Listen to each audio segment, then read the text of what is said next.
مسلم league نون نے اسی حلقے سے جو ووٹوں کی تعداد سے زیادہ میرا جو فوکس ہے وہ اس فیصد کے اوپر ہوگا.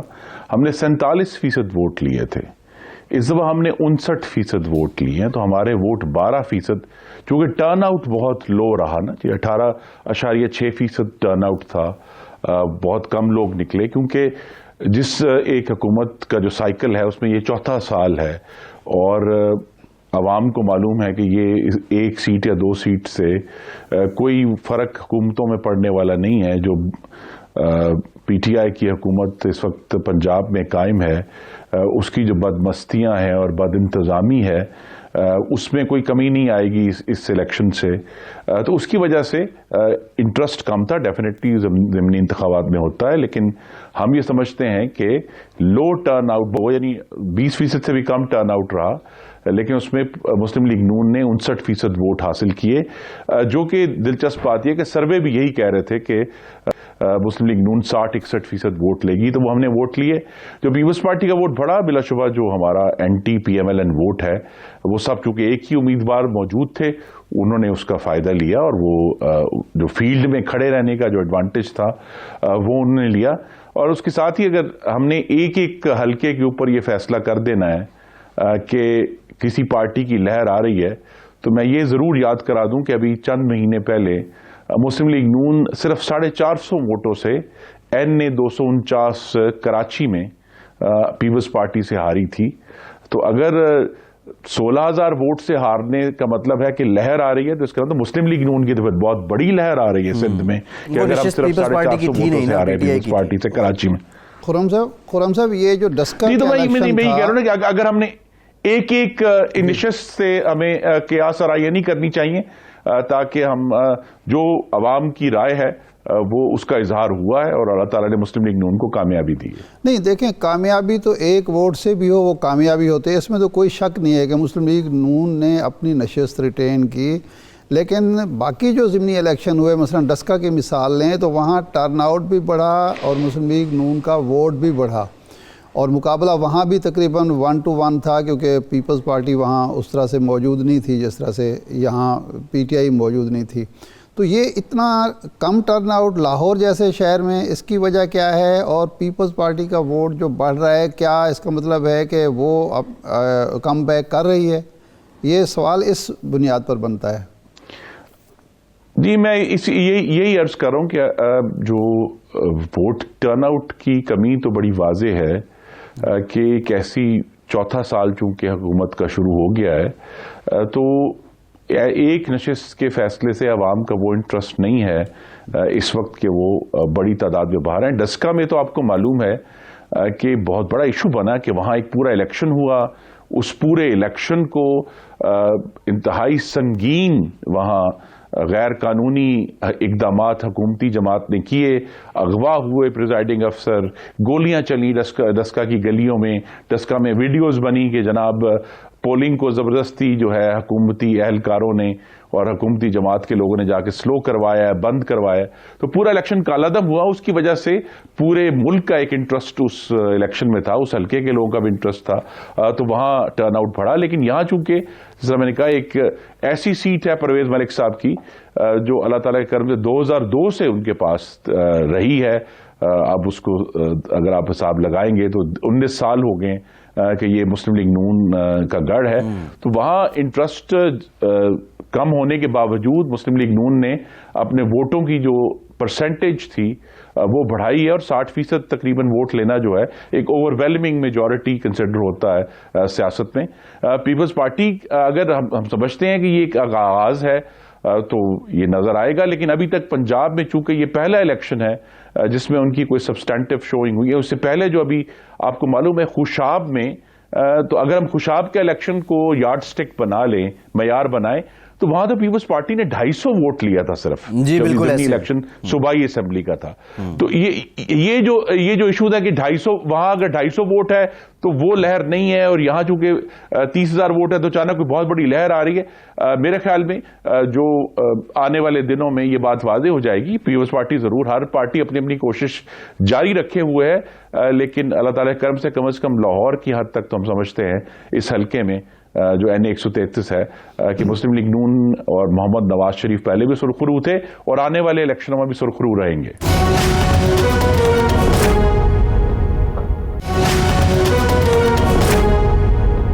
خرم صاحب، آصف علی زرداری صاحب اور پیپلز پارٹی ظاہر ہے بڑی پرجوش ہے اس الیکشن کے نتائج سے بھی، لیکن جو آپ کی PDM ہے یا مسلم لیگ نون جیسی اتحاد کا حصہ ہے، اس نے مہنگائی مارچ کا اعلان کیا ہے اور وہ 23 مارچ کی بڑی طویل تاریخ دی ہے. ایک تو اس عرصے میں آپ کیا کریں گے؟ دوسرا، پیپلز پارٹی والے یہ کہہ رہے ہیں کہ یہ تحریک جو ہوتی ہے وہ ڈیلی بیسس پہ ہوتی ہے، روزمرہ کی بنیاد پر ہوتی ہے، نہ یہ کہ 2-3 مہینے آگے کی تاریخ دے دی جائے. تو کیا واقعی یہ لولی پاپ ہے جس طرح پیپلز پارٹی والے لوگ کہہ رہے ہیں، یا اس دفعہ آپ سیریس ہیں اور بڑی کوئی تحریک اٹھانے جا رہے ہیں، بڑا کوئی لانگ مارچ کرنے جا رہے ہیں؟ جو PDM کی تحریک ہے یا اس کا مقصد ہے، جس پر شروع میں تو پیپلز پارٹی کے بھی دستخط موجود ہیں، اس کا جو پہلا ہمارا ایجنڈا تھا 27 نکات میں سے، وہ یہ تھا کہ ہمیں پاکستان کی سیاست میں سے جو غیر آئینی مداخلت ہے شاد صاحب، وہ ختم کرنی ہے. وہ ایجنڈا اس پر ہم قائم ہیں، اور اس میں اب چونکہ اس حکومت کی جو بہت ہی مجرمانہ نااہلی اور بد انتظامی اور غریب دشمنی شامل ہو گئی ہے، تو اس میں ارجنسی ضرور ہے. اور ہم آنے والے دنوں میں آپ دیکھیں گے کہ جلسے بھی کریں گے، ہم کنونشن بھی کریں گے، ہم مسلم لیگ نون کے اپنے بھی کریں گے، PDM کے بھی کریں گے. لیکن یہاں یہ issue Peoples Party versus PMLN نہیں ہے. اصل میں تو PDM بمقابلہ یہ ہائیبرڈ نظام ہے جس کو ہم ختم کرنا چاہتے ہیں، اور اس کا ایک ہی طریقہ، اور مجھے یقین ہے کہ آنے والے دنوں میں جب وقت گزرے گا تو پاکستان پیپلز پارٹی بھی اسی ایجنڈا پر آئیں گے کہ اس کا بہترین حل جو ہے وہ یہی ہے کہ ایک مشترکہ جد و جہد سے ایک انتخاب کی طرف بڑھا جائے جو صاف، شفاف اور غیر آئینی مداخلت سے پاک ہو، کیونکہ تجربہ عمرانی مکمل بڑی انٹرسٹنگ بات ہے، یعنی بھیانک طور پر ناکام ہو چکا ہے. یہ بڑی انٹرسٹنگ بات ہے کہ پیپلز پارٹی آپ کے ایجنڈے پہ آئے گی، لیکن فی الوقت جو لگ رہا ہے آپ پیپلز پارٹی کے ایجنڈے پہ PDM آئی ہوئی ہے، اور وہ کہہ رہے تھے استعفے نہیں دینے، ابھی بھی آپ کہہ رہے ہیں استعفوں کا آپشن ابھی باقی ہے. پھر مارچ کی بات وہ آپ کے ساتھ تھے، اب آپ مارچ کرنے کو تیار ہیں، لیکن شاید اس وقت جو مومنٹم تھا آپ نہیں سمجھتے کہ اب ویسا مومنٹم نہیں ہے، اور وداؤٹ پیپلز پارٹی آپ وہ مومنٹم بنا سکتے ہیں؟ یہ ریہرسل میں، یہ اتنے جو 3 مہینے کے ریہرسل میں ہی تھک نہیں جائے گا کارکن آپ کا؟ جی نہیں، ہمیں ہمارا کارکن بڑے چھوٹے اجتماعات، پروٹیسٹ ہوتے رہیں گے، لیکن پاکستان پیپلز پارٹی کے ساتھ ہمارے پارلیمان میں آپ نے بھی دیکھا بہت اس وقت اچھے اور بہتر تعلقات مستحکم ہو چکے ہیں. آنے والے دنوں میں پارلیمان کا سیشن جو اگلے ہفتے سے شروع ہو رہا ہے اس میں بھی نظر آئے گا. لیکن میں اس لیے کہتا ہوں کہ پاکستان پیپلز پارٹی کو اس ایجنڈے پر آنا ہوگا، کیونکہ اس کا طریقہ کار جو بھی اختیار کیا جائے، مقصد یہی ہے کہ انتخاب ہو. پیپلز پارٹی استعفوں کے خلاف تھے، اور استعفے جسے انگریزی میں کہتے ہیں ریڈ ہیرنگ تھے. یہ ایک ایسی چیز تھی جو ہمیں گمراہ کرتی تھی. استعفے اٹ سیلف دینا مقصد نہیں ہے، مقصد اپنے عمل سے نئے انتخابات کو قریب لانا ہے. تو اگر جب بھی ہم سمجھیں گے کہ 1 سال پہلے بھی یہ حالات نہیں تھے، آج بھی وہ حالات نہیں ہیں کہ اگر ہم کل استعفے دے دیں تو فوری طور پر نئے انتخابات ہو جائیں گے، تو اس کے لیے جو ایفرٹ ہم نے کرنی ہے، اگر ایک کسی بھی سٹیج پہ یا لانگ مارچ کے دن ہمیں محسوس ہوا کہ استعفے دینے سے ہمارا جو مقصد ہے نئے انتخابات کا وہ حل ہوگا، تو مسلم لیگ نون کے تو تمام جو ممبران اسمبلی ہیں ان کے استعفے پہلے ہی شہباز شریف صاحب ہمارے جو صدر ہیں ان کے پاس موجود ہیں، وہ تو استعفے فائل کر دیں گے. ہماری طرف سے ان کو مکمل طور پر اتھارٹی دی جا چکی ہے. لیکن جس طرح میں نے کہا استعفے دینا مقصد نہیں ہے، مقصد یہ ہے کہ نئے انتخابات تک کیسے پہنچا جائے.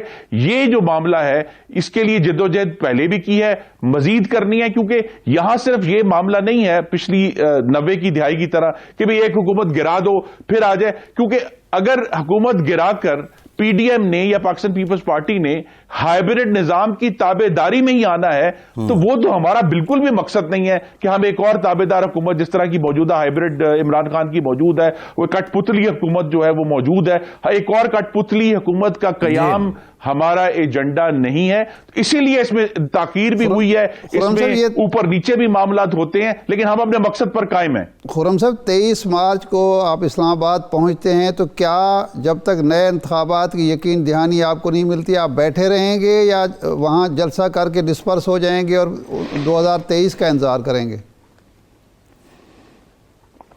نہیں جی، ابھی تک تو یہی ایجنڈا ہے کہ ہم وہاں موجود رہیں گے اور اس پر ظاہرہ اپنی سیاسی جدوجہد کریں گے۔ کسی ایک عمل سے یہ ہائبرڈ نظام کا جو اختتام ہے یا اس کی جو شدت میں کمی ہے وہ نہیں ہوگا، یہ ہمیں اندازہ ہے، یہ ایک لمبا کھیل ہے، اسی لیے اس میں وقت دیا گیا ہے کہ اس میں اتنا سپیس ہو کہ ایک تو ہم اب چاروں صوبوں میں پی ڈی ایم جو ہے اپنے آپ کو مکمل طور پر متحرک بھی کرے اور اس کے ساتھ جو ہے اس نہج تک حالات پہنچیں گے۔ آپ دیکھیں گے آنے والے دنوں میں جو پاکستان کی خود مختاری کا سودا ہوا ہے آئی ایم ایف کے ساتھ، پاکستان کی خود مختاری کا سودا ہوا ہے دوسرے معاہدوں کے ساتھ، پاکستان کی جو معیشت ہے اس میں جو ایک شدید ترین گراوٹ نظر آ رہی ہے اور مہنگائی میں شدید ترین اضافہ نظر آ رہا ہے، وہ معاملات ایک نہج پر پہنچیں گے کہ ہم اپنا مقصد حاصل کریں گے۔ نہیں، یہ صرف لانگ مارچ نہیں ہوگا، دھرنا ہوگا، جینا ہوگا، مرنا ہوگا، دھرنا ہوگا، دھرنا ہوگا، جی نعرہ۔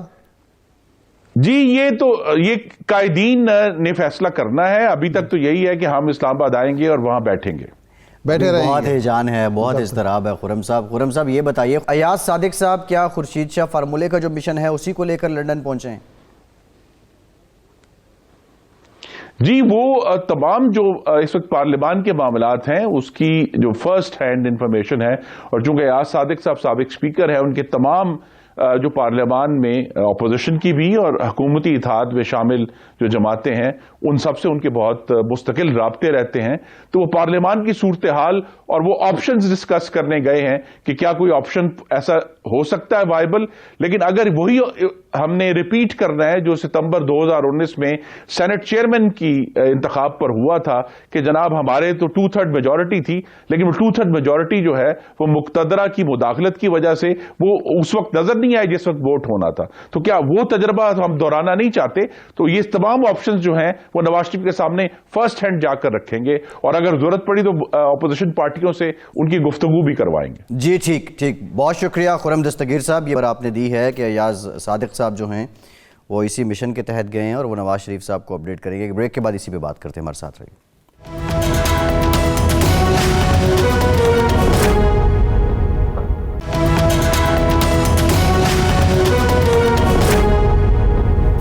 بریک کے بعد ایک بار پھر سے آپ کو خوش آمدید کہیں گے۔ ارشاد صاحب کچھ ذرائع تو اس بات کی نفی کر رہے تھے، تردید کر رہے تھے کہ ایسا کوئی فارمولہ نہیں ہے، لیکن دونوں سوالوں کے جواب میں خرم دستگیر صاحب نے تائید ہی کی ہے۔ Khurshid Shah formula under discussion ہے، ایاز صادق صاحب اسی مشن کے تحت گئے ہیں بقول خرم دستگیر صاحب۔ خورشید شاہ فارمولہ ایسا کیا ہو سکتا ہے کہ جو بہت بڑا کوئی کرشمہ کر دے؟ کیونکہ آصف زرداری صاحب بھی تو پہلے رابطے میں تھے، شہباز شریف صاحب سے بھی ان کی ملاقات ہوتی رہی، بلاول صاحب بھی تھے، تو سگنیفیکنس کیا ہے خورشید شاہ فارمولے کی اور خورشید شاہ صاحب کی؟ دیکھیں، خورشید شاہ صاحب پرانے پارلیمنٹیرین ہیں اور ان پر مسلم لیگ نون میں بھی اعتماد کیا جاتا ہے، جتنا پیپلز پارٹی کے وہ محترم ہیں یا ان کے لیے قابل اعتماد ہیں، اسی طرح میاں نواز شریف صاحب کے۔ یہ عجیب صورتحال ہے کہ پیپلز پارٹی میں کوئی نہ کوئی ایک شخص ایسا ضرور ہوتا ہے جو نواز شریف صاحب کے لیے صرف قابل قبول نہیں ہوتا بلکہ زیادہ قابل اعتماد ہوتا ہے۔ ایک دور میں یہ اعتزاز احسن صاحب جو تھے وہ زرداری صاحب اور پیپلز پارٹی سے زیادہ نواز شریف کے قریب تھے وہ پیپلز پارٹی کے جی وکالت بھی کی انہوں نے نواز شریف صاحب کی۔ پھر یہ اعزاز رضا ربانی صاحب کو ملا۔ رضا ربانی صاحب جب چیئرمین سینٹ تھے تو وہ بہت زیادہ قریب سمجھے جاتے ہیں میاں نواز شریف صاحب کے، میاں نواز شریف صاحب ان پر اعتماد کرتے تھے۔ اب خورشید شاہ صاحب کی بھی پوزیشن یہی ہے، بلکہ کہا یہ جاتا ہے کہ پیپلز پارٹی سے زیادہ ان پر مسلم لیگ نون کو اعتماد ہے، کیونکہ وہ جہاں دیدہ ہیں، تجربہ کار ہیں اور وہ ٹپس دیتے ہیں. 2014 میں بھی بڑا کردار تھا انہوں نے خورشید شاہ صاحب کا حکومت وہ بچانے ٹپس دیتے ہیں نواز شریف صاحب کو, اور اس وقت انہوں نے جب ان کی بات مان لی اور پارلیمنٹ کا اجلاس بلا لیا تو وہ بچ گئے, حکومت ان کی بچ گئی. تو وہ میاں صاحب سمجھتے ہیں کہ یہ سمجھدار آدمی ہے, عقل مند آدمی ہے. تو اب بھی میرا خیال ہے ایسا لگ رہا ہے کہ شاید والی بات ہے, کیونکہ متضاد اطلاعات مل رہی ہیں. ایک طرف تو یہ کہا جا رہا ہے, خرم صاحب کہہ رہے ہیں کہ ایاز صادق صاحب یہی مشن لے کر گئے ہیں. ادھر سے ہمیں اطلاعات یہ بھی مل رہی ہیں کہ ایاز صادق صاحب ضرور گئے ہیں, ملنے کے لیے بھی گئے ہیں, لیکن کوئی بڑا ایجنڈا لے کر نہیں گئے. اچھا. اور وہ اکیلے گئے ہیں. اگر کوئی ایجنڈا ہوتا تو شاید ایک دو لوگ ان کے ساتھ بھی ہوتے ڈسکشن کے لیے, کیونکہ جو رابطے ہو رہے ہیں اپوزیشن سے یا اتحادیوں سے, اس میں اکیلے ایاز صادق صاحب نہیں ہیں, ان کے ساتھ سعد رفیق صاحب ہیں, کچھ اور لوگ بھی ہیں. تو ایاز صادق صاحب پارٹی میں وہ ہیں جن کو پارٹی کے اندر سینٹرسٹ کہنا چاہیے. اچھا. کچھ لوگ ہیں مثلا شاہد خاقان عباسی صاحب ہیں جو سمجھے جاتے ہیں کہ وہ مریم نواز صاحبہ کے قریب ہیں. ودن پارٹی ایک لائن ہے. دوسری طرف خواجہ آصف صاحب ہیں اور کچھ لوگ ہیں جو شہباز شریف صاحب کے قریب ہیں. لیکن ایاز صادق صاحب نے وہ پوزیشن اس طرح سے نہیں لی کہ ادھر ہوں یا ادھر ہوں. وہ پارٹی میں ہیں, نواز شریف صاحب کے قریب ہیں اور دونوں کے لیے قابل قبول ہیں. تو اس بنیاد پر یہ سمجھا جا رہا ہے یا سوچا جا رہا ہے کہ شاید وہ کسی ایجنڈے پر گفتگو کے لیے گئے ہیں, اور وہ خورشید شاہ فارمولہ بھی ہو سکتا ہے. لیکن دو چیزیں جو ہیں وہ مسئلہ بنی ہوئی ہیں. ایک تو یہ ہے کہ نواز شریف صاحب اور مریم نواز صاحبہ جو سٹانس لے چکی ہیں, اس کی روشنی میں وہ عدم اعتماد والی بات بنتی نہیں ہے. کیونکہ اگر عدم اعتماد کی بات ہو, مثال کے طور پر ہم فرض کر لیتے ہیں کہ زرداری صاحب کے بقول وہ 20-25 ووٹ لے لیتے ہیں اور کامیاب ہو جاتے ہیں. جی. یہاں جو مسئلہ ہے مسلم لیگ نون میں, وہ ناکامی سے نہیں ڈرتے, کامیابی سے ڈرتے ہیں. کہ اچھا, یہ ایک بڑی انٹرسٹنگ بحث ہے ارشاد صاحب. لیکن خورشید شاہ فارمولہ جو ہے, کیا اس میں صرف وفاق کی حد تک ہی معاملات شامل ہیں, یا پیپلز پارٹی کی جو پرانی پالیسی تھی وہ پنجاب کو ایمفسائز کر رہے تھے, پنجاب سر فہرست ہے؟ نہیں, پنجاب تو سر فہرست ہے. زرداری صاحب یہ کہتے ہیں کہ جناب عمران خان اور عمران خان کے نامزد بندے کے علاوہ کوئی بھی ہمارے لیے قابل قبول ہے. کیونکہ پنجاب اگر مسلم لیگ نون کے پاس ہو, وہ بھی پیپلز پارٹی کے لیے اتنا ہی جو ہے ناقابل قبول ہے جتنا اگر وہ پی ٹی آئی کے پاس ہو یا پی ٹی آئی کے کسی اتحادی کے پاس چلا جائے. تو ان کے لیے تو اس میں کوئی ایسی, ابھی نون لیگ کے لیے پنجاب ٹیک اوور کرنا یہ تو ڈائریکٹ فائدہ پیپلز پارٹی کے ہے. اگر وہ سمجھتے ہیں کہ پنجاب مسلم لیگ نون کے پاس نہیں جا سکتا, لیکن پی ٹی آئی سے کھو لیتے ہیں ہم, کسی اور کے پاس چلا جاتا ہے, تو وہ ہمارے لیے مفید ہوگا بجائے اس کے کہ عمران خان کی گرفت میں ہو. عمران خان کی گرفت سے تو ایک دفعہ نکلیں. لیکن مسئلہ یہ ہے کہ میاں نواز شریف صاحب کہتے ہیں کہ اگر میں بھی اس سسٹم کا حصہ نہیں ہوں, مریم صاحبہ بھی حصہ نہیں ہے, تو پھر کسی اور کے لیے ہمیں کیا ضرورت ہے کوئی ایسا کام کرنے کی جس کے نتیجے میں پہلے سسٹم کا حصہ بننے کے لیے جو کوشش ہو رہی ہے اس فارمولے میں, کیا وہ بھی انڈر ڈسکشن ہے کہ پھر سے کوئی ڈسکوالیفیکیشن ختم ہو جائے مریم صاحبہ کی؟ نہیں, وہ تو دیکھیں نا, اس کے لیے کوشش ہو رہی ہوگی. جب تک وہ کوشش کامیاب نہیں ہوتی, میاں نواز شریف صاحب رسک لینے کے لیے حمزہ شہباز صاحب کو وزیر اعلیٰ بنانے کے لیے یا چودھری پرویز الہی کو وزیر اعلیٰ بنانے کے لیے تو وہ کوئی کمپرومائز نہیں کریں گے اپنے موقف پر. کمپرومائز وہ کریں گے, تیار ہوں گے جب اس کا ڈائریکٹ ان کو فائدہ ہو رہا ہو یا ان کی صاحبزادی کو فائدہ ہو رہا ہو. اگر وہ دونوں باہر ہیں تو ان کی بلا سے بوم بسے یا ہمارے ہے. نہیں, اب ارشاد صاحب ایک سوال یہ ہے, ایک جانب مہنگائی مارچ کی باتیں, ایک جانب خورشید شاہ فارمولہ جس میں ان ہاؤس تبدیلی کی باتیں ہو رہی ہیں, پھر اس سے پہلے پرویز خٹک صاحب کا نام بھی لیا جا رہا تھا, دوسری جانب یہ 23 مارچ کی جو سلسلہ نکل آیا ہے. لیکن اپیرنٹلی جو سمیل ہو رہا ہے وہ یہ ہے کہ اب یہ ساری جماعتیں اگلے الیکشن کی تیاری بھی کر رہی ہیں. آپ یہ سمجھتے ہیں کہ یہ گو مگو کی کیفیت اگلے الیکشن کی تیاری تک ہی رہے گی, یہ سلسلہ چلتا رہے گا, یا یہ حجت تمام ہو رہی ہے سیاست میں اپنے آپ کو زندہ رکھنے کے لیے خورشید شاہ فارمولے پہ بات ہو رہی ہے؟ یہ سنجیدہ بظاہر یہ لگ رہا ہے کہ خواہ وہ پی ڈی ایم ہو، خواہ پیپلز پارٹی الگ سے ہو اور مسلم لیگ نون الگ سے ہو، تیاری تو 2023 کے الیکشن کی ہے، یا اس سے پہلے کوئی الیکشن ہو جائے، کوئی موقع ایسا بنے کہ پہلے الیکشن ہو جائے۔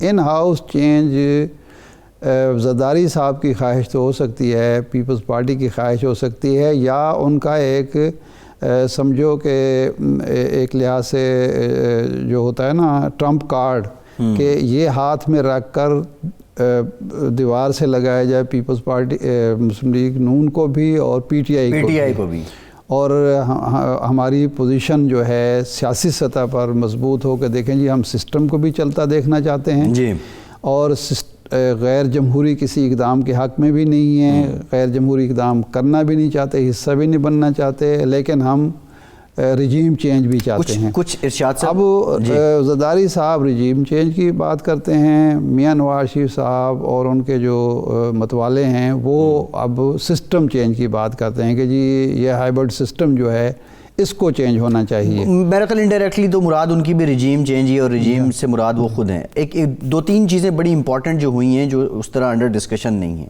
نیب آرڈیننس کو اپوزیشن نے بشمول نون لیگ پیپلز پارٹی انہوں نے چیلنج کرنا تھا، نہیں کیا گیا۔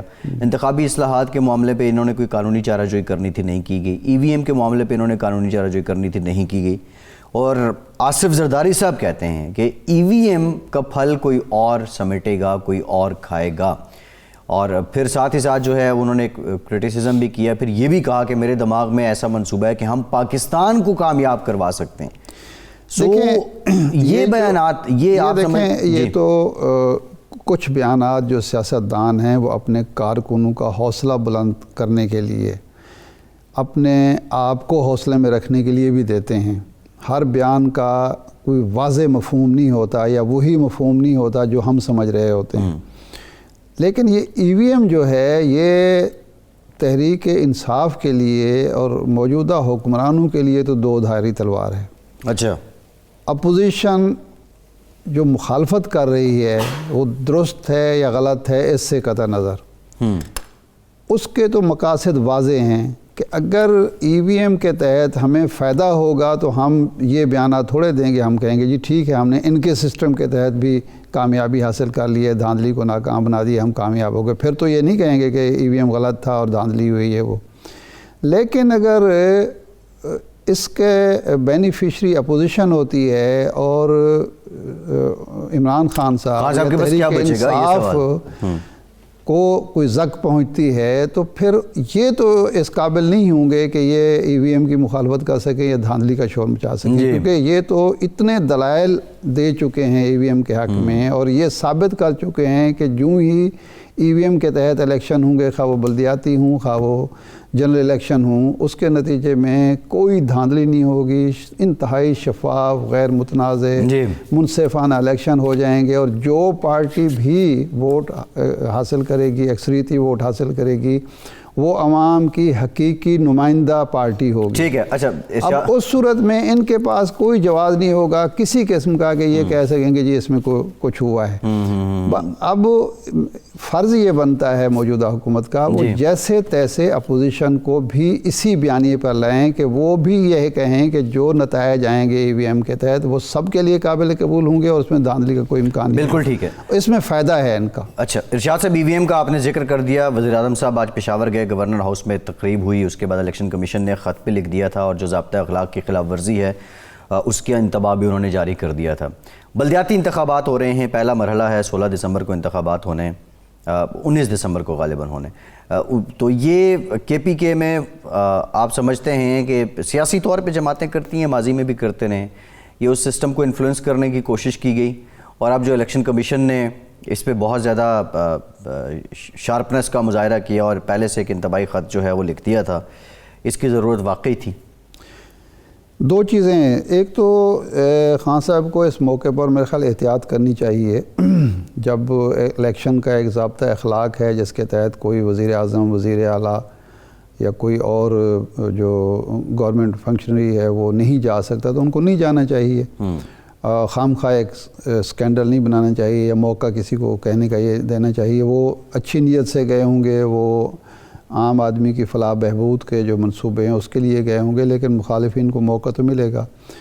جو بلدیاتی الیکشن خاص طور پر کے پی کے جو ہے نا, یہ میں سمجھتا ہوں ایک بیرومیٹر ہوں گے موجودہ حکومت کے لیے, موجودہ حکومت کی کارکردگی کے حوالے سے, موجودہ حکومت کی مقبولیت کے حوالے سے. آپ کو یاد ہوگا کہ کے پی کا جو الیکشن 18 میں جیتا گیا ہے, اس میں اہم ترین جو بات کہی جاتی تھی وہ وہاں کے بلدیاتی ادارے تھے جہاں ان کی پرفارم کیا تھا, جہاں پی ٹی آئی کی گورنمنٹ نے جن کے ذریعے پرفارم کیا تھا. ایگزیکٹلی.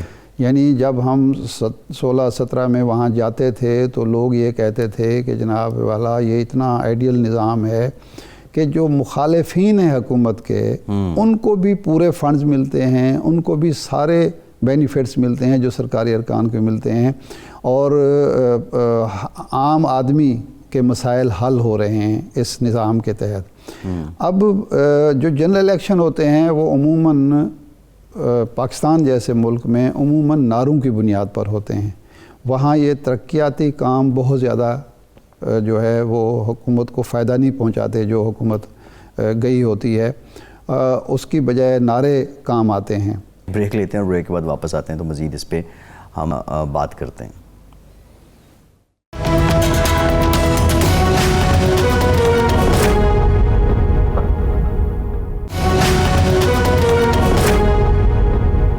بریک کے بعد ایک بار پھر سے آپ کو خوش آمدید کہیں گے. ہمیں جوائن کیا ہے پاکستان تحریک انصاف سے MNA ہیں عامر لیاقت صاحب. عامر بھائی thank you very much for your time. آپ سے گفتگو کرتے ہیں, آپ کی طرف آتے ہیں. کراچی پہ ذرا ہم ڈیٹیل بات کریں گے, سندھ پہ بلدیاتی معاملات پہ بھی آئیں گے, لیکن ارشاد صاحب میرا آپ سے سوال ہے. کامیاب جوان کی تقریب, پورا اسٹیڈیم بھرا ہوا تھا اور اس کو بھرنا آسان نہیں تھا, اور ہم یہی کہہ رہے تھے کہ بہت بڑی بات ہے اور نوجوان بہت زیادہ خان صاحب پہ آج بھی بھروسہ کرتے ہیں اور ان کے فالوورز ہیں, اس میں کوئی دو رائے نہیں ہے. لیکن یہ ذرا بتا دیں یہ بھرا کیسے گیا؟ یہ بڑی افسوسناک بات ہے. عمران خان صاحب اور ان کی پارٹی کی حکومت میں ایسا نہیں ہونا چاہیے کہ اسلامک یونیورسٹی جو اسلام آباد کی ہے وہاں ایک سرکولر جاری ہوا اور فیکلٹی ممبران کو کہ جی آپ نے اپنے اسٹوڈنٹ لے کے وہاں پہنچنا ہے اور اس اسٹیڈیم کو بھرنا ہے. 6000 اسٹوڈنٹ, 6000 کی تعداد میں جو مبینہ طور پر کہا جا رہا ہے 6000 اسٹوڈنٹس وہاں لے جائے گئے, اور وہ لیٹر بھی چونکہ موجود ہے. سر لیٹر میں ڈیمانڈ ہی 6000 کی ہے, تو یہ دکھا رہے ہیں. مطلب عمران خان جیسے مقبول سیاسی رہنما جو نوجوانوں میں ویسے بھی مقبول ہیں, اگر انتظامیہ نے یہ حربے اختیار کرنا شروع کر دیے ہیں تو میرے خیال ہے یہ کوئی اچھا سرٹیفکیٹ نہیں ہے, اس کا نوٹس لینا چاہیے. لیکن عامر لیاقت صاحب موجود ہیں. ایک بات ایڈ کر دوں, بس یہ صرف اسلامک یونیورسٹی نہیں ہے, جتنی جامعات ہیں ان کو پھر یہ احکامات جاری کیے گئے. خیر یہ تھا. ڈاکٹر صاحب یہ فرمائیں, اس وقت جو سب سے بڑا ایشو کراچی کا بنا ہوا ہے یا سندھ کا بنا ہوا ہے وہ بلدیاتی ایکٹ جو منظور ہوا ہے, جس پر PTI سمیت ساری جماعتیں جو ہیں اس پہ احتجاج کر رہی ہیں. تمام اختیارات بلدیاتی اور ضلعی حکومتوں سے واپس لے لیے گئے ہیں اور سارا صوبائی حکومت کے حوالے کر دیے گئے ہیں. تو یہ جو صورتحال ہے اس سے سندھ پر, کراچی پر کیا اثرات مرتب ہوں گے, اور PTI اور وفاقی حکومت اس حوالے سے کیا کر رہی ہے؟ جی بہت بہت شکریہ ارشاد عارف صاحب, آپ کی مہربانی, آپ نے پھر زحمت دی, بلکہ میں نے آپ کو زحمت دی, آپ نے تو مجھے ظاہر کی بلایا اور مجھے دیر ہو گئی. لیکن یہ کہ کوئی اچھی بات بتانی ہو, منیر نیازی صاحب نے تو کچھ اور انداز میں کہا تھا, لیکن میں یہ کہوں گا کہ مجھے کچھ خبر بتانی ہو یا کوئی اندر کی بات بتانی ہو ہمیشہ دیر کر دیتا ہوں میں. تو بتا دیں لیکن آپ نے جو ہم سننے میں تاخیر نہیں کریں گے, سننے میں دیر. میں وہی بتا رہا ہوں جی, آپ تاخیر میں اسی خبر کو یا جو دل میں ہے, جو میرے دل کے اندر گردش کر رہی ہے, جو دل کے نہا خانوں میں پوشیدہ ہے, اسی خبر کو میں آپ تک پہنچانے کے لیے آپ ہی کے سوال کے اندر سے کوئی نہ کوئی نقطہ اٹھا کر آپ کو بتا دیتا ہوں. دیکھیے بات یہ کہ آپ نے ارشاد فرمایا, بلکہ آپ تو ہیں ارشاد, اور وہ بھی احمد ہیں, جو ارشاد احمد کرتا ہے اور وہ بھی عارفانہ کرتے ہیں آپ. تو میں آپ کو یہ کہنا چاہتا ہوں کہ یہ ایکٹ جو ہے نا, یہ ایکٹ رہے گا. ایکٹ جو کہتے ہیں نا, ایکٹنگ کرتے ہیں نا کوئی, تو اس کو کہتے ہیں ایکٹ, اس نے ایکٹ کیا ہے, تو یہ ایکٹ جو ہے وہ ایکٹ ہی رہے گا. اب آنے والے دنوں میں یہ سب کچھ ایکٹ رہے گا, کیونکہ یہ جو پیکٹ ہو گیا ہے اس کے نزدیک ایکٹ رہے گا. یہ جو سجاد علی شاہ صاحب، جسٹس سجاد علی شاہ صاحب نے آپ کو یاد ہے کہا تھا کہ ایکٹر کی ایکٹنگ ختم ہو گئی، وہ ایکٹنگ چیف جسٹس تھے، تو آپ کا خیال یہی ہے کہ ایکٹنگ ہی رہے گی؟ دور اندیش لوگ فوراً پہنچ جاتے ہیں، جو میں کہہ رہا ہوں بات، آپ دور اندیش ہیں فوراً پہنچ گئے. یہ ایکٹنگ ہی رہے گی، ایکٹ رہے گا، کیونکہ جو پیکٹ ہو گیا ہے وہ انٹیکٹ ہو گیا ہے، اور یہ فیکٹ ہو گیا ہے کہ جو آگے ہونے والا ہے وہ ایکٹ ہی رہے گا. نہیں، اس کا مطلب ہے گورنر کے جو ریجیکشن کے بعد یہ دوبارہ حکومت واپس نہیں بھیجے گی منظوری کے لیے؟ نہیں بھیجے گی، یہ سب ہوگا. دیکھیں، جو قانونی آئینی ضابطے ضوابط اور طریقے ہیں ان کے مطابق ہوگا تو سب کچھ، لیکن جو ہوگا، اچھا سمجھ رہے ہیں آپ، جو ہوگا جی وہ بڑی دنیا دیکھے گی کیا ہوگا. نہیں کیا ہوگا عامر بھائی، ہوگا کیا بتا دینا. پریکٹیکل شیپ یہ اختیار نہیں کرے گا یہ ایکٹ جو ہے، عملاً وہی پرانا ایگزیکٹلی بالکل نہیں کرے گا، پرانا ایکٹ برقرار رہے گا. یہ پریکٹیکل شکل اختیار نہیں کرے گا. اور وہ جو عباسی صاحب پوچھیں کیا ہوگا، تو اب میرا خیال ہے کہ پورے 9 مہینے مارچ میں ہو جائیں گے، تو مارچ میں کچھ نہ کچھ تو ہوگا. اچھا نہیں، اب 9 مہینے بعد عامر بھائی اب یہ ایکٹ ہے، اب مارچ میں کیا ہوگا یہ آپ بتا دینا. ساری پہلیاں بجھوا رہے ہیں. مارچ میں کوئی ڈبل مارچ تو نہیں ہو رہا؟ اچھی خوشخبری ہوگی. نہیں، خوشخبری ہوگی کچھ. آپ کو نہیں پتا اسلام آباد میں کتنی، آپ تو خیر لاہور میں ہیں، لیکن اسلام آباد میں تو کوئی تقریباً 20-25 دن سے اسلام آباد میں ہوں. اسلام آباد میں کوئی اتنی خوشبودار فضا ہے، شاعر دستور کے پاس اتنا مہکی فضا ہے، لگتا ہے کچھ پک رہا ہے. یہ خزاں کی خوشبو ہے. نہیں، لیکن وہاں عام طور پر مارچ میں تو اسلام آباد میں پولن الرجی ہوتی ہے، کہ اس کا تو خدشہ محسوس نہیں کر رہے آپ؟ سر وہ کچھ لوگوں کو تو ہو گئی ہے پولن الرجی، لیکن یہ جو کچھ پک رہا ہے اس میں مسالہ جات جو ہیں وہ لذیذ مسالہ جات ہیں جو کہ شرارتی ہیں، کبھی ادھر ہو جاتے ہیں کبھی ادھر ہو جاتے ہیں. تو مسالہ جات کو مکمل کر کے ایک جگہ جمع کر کے کچھ لوگ ان کو تیار کر رہے ہیں. نہیں، لیکن یہ آپ جو کچھ فرما رہے ہیں اس سے ہماری جو پیاری حکومت ہے، موجودہ حکومت ہے، اس کے لیے تو اس میں کوئی ناخوشگوار صورتحال پیدا نہیں کر رہے آپ؟ حکومت کو کبھی بھی خطرہ نہیں ہوتا. آپ نے کبھی سنا نہیں آخری وقت حکومت کہتی ہے ہمیں کوئی خطرہ نہیں، آخری وقت تک، یعنی اسٹریچر پر بھی ہوگی تو کہیے ہمیں کوئی خطرہ نہیں، ہم بالکل صحیح چل رہے ہیں. تو خطرہ کسی کو بھی نہیں ہے، خطرہ تو ہے ہی نہیں. بس یہ کہ 17 مارچ خطرہ ہے. 17 مارچ نہیں، تو یہ جو آپ مسالہ جات 17 اور 17 بتا رہے ایک ہی بات ہے نا. ہیں، یہ مرکب سامنے آ جائے گا 17 مارچ کو. تیار ہو جانا چاہیے، کیونکہ اتنی دیر سے پک رہا ہے، کچھ نہ کچھ اس میں مطلب پک جانا چاہیے. لیکن خان صاحب کو کوئی پریشانی کی بات نہیں ہے. خان صاحب ہے، کچھ پریشانی کی بات نہیں ہے. اچھا، نہیں، یہ ایکٹ جو ہے وہ کراچی میں اور سندھ میں عملی شکل اختیار نہیں کرے گا. کوکنگ اسلام آباد میں ہو رہی ہے. 17 مارچ کو کچھ نہ کچھ وہ لذیذ پکوان تیار ہو جائے گا.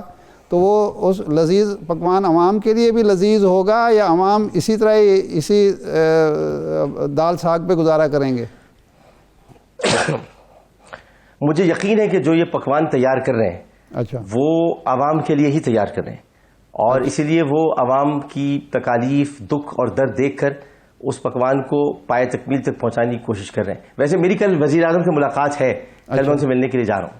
اچھا، تو آپ انہیں یہ بتائیں گے کہ یہ پکوان پک رہے ہیں، ان کے علم میں ہے؟ جی، ان کے پاس تو سب سے پہلے خوشبو ہے، وہ تو خوشبو کے اندر بیٹھے ہیں. جو ان کے قریب لوگ بیٹھے ہیں ان کو آگاہ کر رہے ہیں. نہیں، آپ کریں گے آگاہ. آپ تو فرما رہے ہیں کہ حکمران تو آخری دن تک لائل ہوتے ہیں، وہ تو سب اچھا سن رہے ہوتے ہیں. نہیں، دیکھیں، حکمران آخری وقت تک لا علم ہوتے ہیں، کپتان آخری وقت تک لا علم نہیں ہوتا. کپتان کو پتا ہوتا ہے نتیجہ کیا ہوگا. اور دوسری بات یہ کہ ان کے سب سے قریب تو میں ہوں. لگتا یہ ہے بادی نظر میں دیکھا جائے تو وہ الگ بات ہے، لیکن جو آپ پیش نظر دیکھتے ہیں وہ یہ کہ شاید میں ناراض ہوں یا میری ان سے کوئی مخاصمت ہے. جتنا پیار مجھے عمران خان سے اور جتنا عمران خان کو مجھ سے، وہ شاید کسی کو پتہ نہیں. اچھا، آپ یہ فرمائیں کہ آپ کے کراچی میں تحریک انصاف کے آپ سمیت 13 ارکان قومی اسمبلی ہیں. کیا آپ سمجھتے ہیں چوتھا سال شروع ہو گیا ہے، نہیں 13 ہو گئے نا, ایک تو عبد القادر منتخب صاحب آ گئے نا, گئے نا, فیصل صاحب والی سیٹ ہار گئے. فیصل واڈا والی سیٹ تو ہاں جی ہاں وہ تو جی ہاں. تو اب یہ جو الیکشن آ رہے ہیں اگلے سال ہوں یا اس سے اگلے سال 23 میں تو لازماً ہونے ہیں, آپ کی پرفارمنس جو ہے آپ کے ارکان اسمبلی کی, آپ کی وفاقی حکومت کی, وہ اس قابل ہے کہ آپ بڑے سینہ تان کر عوام کے سامنے اپنے ووٹروں کے سامنے جا سکیں؟ کاش کہ اپوزیشن کی پرفارمنس اتنی اچھی ہوتی, اتنی زبردست ہوتی کہ ہمیں مقابلہ کرنا پڑتا. ہماری جیسی بھی پرفارمنس ہے, اپوزیشن اتنی نالائق ہے کہ ہم پھر بھی جیت جائیں گے. آپ کا ووٹر مطمئن ہے, ہلکے کے لوگ مطمئن ہیں, مہنگائی, ہائی پرائزز, IMF کے اثرات, کوئی اثر نہیں ہو رہا؟ سر ہمیں پتہ ہے کہ پرابلمز ہیں, سر ہمیں پتہ ہے کہ پرابلمز ہیں, یہ بھی پتہ ہے کہ مہنگائی کی وجہ سے لوگ بے حال ہیں, لیکن یہ بھی جانتے ہیں کہ جو آنے کی کوشش کر رہے ہیں وہ ان سے بھی زیادہ برے ہیں, وہ بہت برے ہیں. تو اس لیے لوگ ان کی طرف دیکھیں گے نہیں, بلکہ ہمیں ایک اور چانس دیں گے, کیونکہ ہم اس وقت تک یعنی 1 سال پہلے تک بہت ساری چیزوں کے حل کے قریب جا چکے ہوں گے. نہیں لیکن وہ یہ پھر الیکشن وقت پر ہو جائیں گے, 17 کے پکوان کا الیکشن پر, انتخابات پر کوئی اثر نہیں پڑے گا. نہیں سر, نہیں سر, یہ میں آپ کو اس لیے نہیں کہہ سکتا کیونکہ بیماریاں بہت آ رہی ہیں. آپ دیکھ رہے ہیں کہ ابھی کووڈ آیا تھا تو بڑے مسائل ہوئے, اب ایک نیا وائرس آیا ہے, آپ کو پتہ ہے کہ وہ کتنا خطرناک. ہو سکتا ہے الیکشن کے قریبی دنوں میں ایسا وائرس آ جائے کہ لوگ پولنگ اسٹیشن تک نہ جا سکیں. اچھا, تو پھر آپ کیسے جیتیں گے اگر لوگ پولنگ اسٹیشن تک نہ گئے؟ تو پھر اس کا مطلب ہے آپ ہی جیت جائیں گے. وہ تو میں آپ کو اگر آپ اگر سمجھ رہے ہیں تو پھر سمجھ لیں, تو یہی ہے. اچھا, لیکن یہ لاہور کے ضمنی الیکشن میں جس طرح پرفارم کیا ہے پی ٹی آئی نے کہ کاغذات ہی جمع نہیں کرا سکے, نہیں کروائے, غلط کروا دیے, یہ نہیں ہوئی منظور نہیں کرا سکے, تو یہ ایسا ہی کہیں نہ ہو جائے. سر دیکھیں پی ٹی آئی میں جو کھیل رہے ہیں وہ ہے کیپٹن عمران خان صاحب. آپ نے ان کو بولنگ کراتے ہوئے دیکھا ہے, لیکن کبھی کبھی آپ کو ان کو میں بیٹنگ یاد دلا دوں. ان کی ایک بیٹنگ تھی جو انہوں نے انڈیا کے اندر آسٹریلیشیا کپ ہو رہا تھا, آسٹریلیشیا کپ میں آخری بال پر عمران خان نے چھکا مارا تھا. تو عمران خان جو ہے وہ بڑا اسٹائل سے کور ڈرائیو بھی مارتا ہے اور چھکا بھی مارتا ہے. تو یہ چھکا ہے, NA 133 چھکا تھا ہمارا, کہ ہم نے کہا لے لو, چلو یہ سیٹ لے لو تم, کیونکہ ہمیں پتا تھا کہ ہم وہاں پر آئیں گے, مقابلہ ہوگا, اور جو کچھ بھی ہوگا. تو پھر بعد میں پھر مریم صاحبہ یہ گانا نہیں گا سکتی تھی کہ چرا لیا ہے تم نے جو دل کو, نظر نہ چرانا صنم. ٹھیک ہے, بہت شکریہ ڈاکٹر عامر لیاقت صاحب, آپ کے وقت کا پروگرام ختم ہو گیا. ارشاد صاحب آپ کا شکریہ, اجازت دیجیے.